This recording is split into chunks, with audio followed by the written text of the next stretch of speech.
Gure-gure itu karena mungkin perubahan.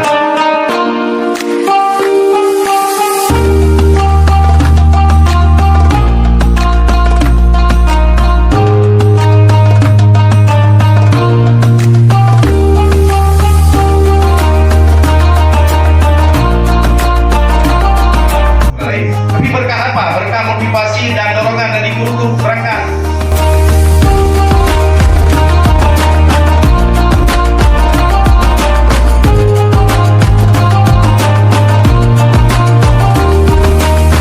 Kalau bisa ada kegiatan, anak jangan sampai pulangnya maghrib.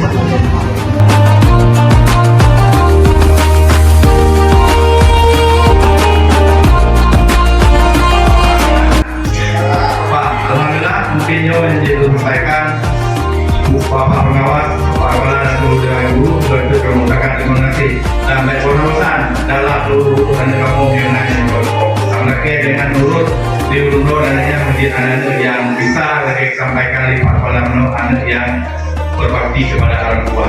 Mungkin yang dapat kami sampaikan. Terima kasih. Assalamualaikum warahmatullahi wabarakatuh.